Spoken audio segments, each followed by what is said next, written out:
धीरे धीरे चंदवंश टूटने लगा।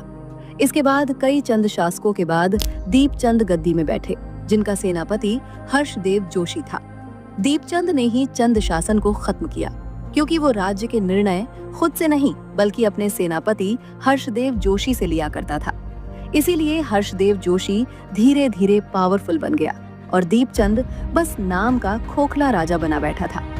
ये चीज मोहन चंद को पसंद नहीं आई और वो छल से राजा बना और हर्षदेव जोशी के साथ साथ उसने दीपचंद को जेल में डाल दिया। दीपचंद तो जेल में मर गया, लेकिन हर्षदेव जोशी जेल से भाग गया और गढ़वाल के राजा ललित शाह को कुमाऊं पर आक्रमण करने के लिए न्योता दिया, जहां ललित शाह ने मोहन चंद को परास्त कर अपने बेटे प्रद्युम्न शाह को कुमाऊं की गद्दी पर बैठा दिया।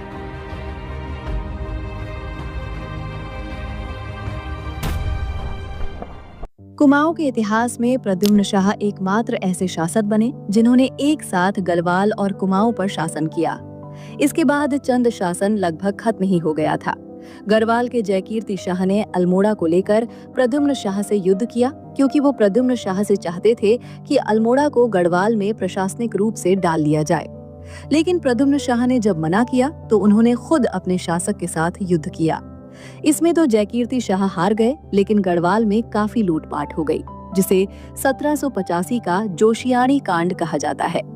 इसीलिए प्रद्युम्न शाह, जो खुद गढ़वाल के थे, उन्होंने गढ़वाल की प्रजा का ध्यान देने के लिए प्रद्युम्न शाह कुमाऊं छोड़कर वापस गढ़वाल चले गए और खाली पड़े चंद प्रजा पर उन्होंने कुछ भी दिलचस्पी नहीं दिखाई और गढ़वाल ही रहने लगे, जिससे मोहन चंद, जो ललित शाह के द्वारा परास्त हो गए थे, वो दोबारा कुमाऊं आते हैं और हर्षदेव जोशी को परास्त कर वापस से चंद वंश की नींव रखते हैं और 2 बार चंद राजा बनते हैं। कुछ सालों बाद हर्षदेव जोशी धोखे से मोहन चंद की हत्या करा देते हैं और शिवचंद को गद्दी में बैठाते हैं, जो फिर से दीपचंद की तरह नाम का राजा बना रहा, क्योंकि असली पावर तो हर्षदेव जोशी के पास थी। बस यही से चंद वंश अब पूर्णतया खत्म होने वाला था, क्योंकि शिवचंद के बाद 62वें आखिरी चंद शासक महेंद्र चंद गद्दी में बैठते हैं। लेकिन महेंद्र चंद के समय चंद वंश अस्थिर था और चंद वंश में राजनीतिक संकट बने हुए थे। इस चीज का लाभ उठाते हुए हर्षदेव जोशी, जो कि दीपचंद के सेनापति थे लेकिन चंदों द्वारा सेनापति पद से हटाए हुए और युद्ध में परास्त होने के अपमान का बदला लेने के लिए वो एक बार फिर से नेपाल के गोरखाओं को कुमाऊं पर हमला करने का आमंत्रण देते हैं, जहां गोरखा राजा रण बहादुर शाह पहले से कमजोर पड़े।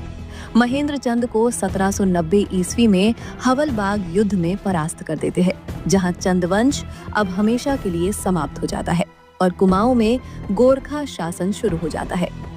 एटकिंसन साहब यहाँ हर्षदेव जोशी को गद्दार और कुमाऊं का विभीषण कहते हैं।